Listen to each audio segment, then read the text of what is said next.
লিটারে ১৪ টাকা বাড়ানোর পর সরবরাহ বেড়েছে বোতলজাত সয়াবিন তেলের। খুচরা ব্যবসায়ী ও ক্রেতাদের অভিযোগ, কর্পোরেট কোম্পানিদের সুবিধা দিতেই এই দাম বৃদ্ধি। যদিও বাণিজ্য উপদেষ্টা শেখ বশির আহমেদ বলছেন, ভোজ্য তেলের বাজারে সরবরাহের ঘাটতি কমাতেই এই দাম বৃদ্ধি। মেজবাহ হাসানের রিপোর্ট।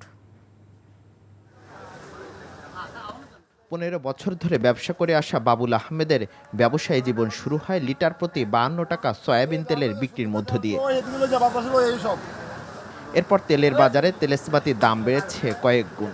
বিশ্ববাজারে দাম সমন্বয়ের নামে সেই বোতলজাত সয়াবিন তেল এখন ঠেকেছে ১৮৯ টাকা লিটারে। রাজধানীর বিভিন্ন বাজারে ব্যবসা করতে আসা অধিকাংশ ব্যবসায়ীর অভিজ্ঞতা একই। তাদের অভিযোগ, অন্তর্বর্তীকালীন সরকার আসার পর নিত্যপণ্যের বাজার নিয়ন্ত্রণে থাকলেও ভোজ্য তেলের দাম নিয়ন্ত্রণ করা সম্ভব হয়নি। সরকার তেলের দাম বাড়াই দিছে, কোম্পানিরা এখন মাল ছাড়ে দিব, এটা কোনো দেরি হবে না। এখন হলো আগের থেকে লিটারে ১৪ টাকা বাড়াইছে, তো এখন নতুন তেল আসতে শুরু করছে। আমরা এখনো হাতে পাই নাই, হয়তো আজকে হাতে পেয়ে যাব। ক্রেতারা বলছেন, ব্যবসায়ীদের সুবিধা না দিয়ে যথাযথ পদক্ষেপ নিলে এ বাজার নিয়ন্ত্রণ সম্ভব।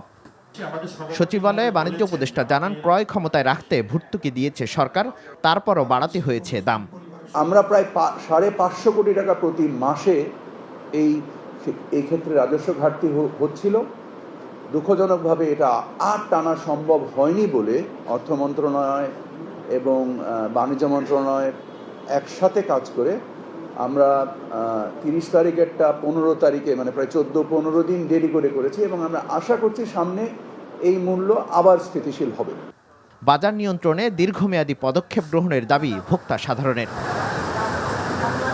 Mezbah Hasan, NTV news, Dhaka. Bundle থাকলে প্রতি সেনমানিতে টাকা বাঁচবে। বিকাশ সেনমানি বান্ডেল কিনে জিতুন প্রতি লেনদেনে।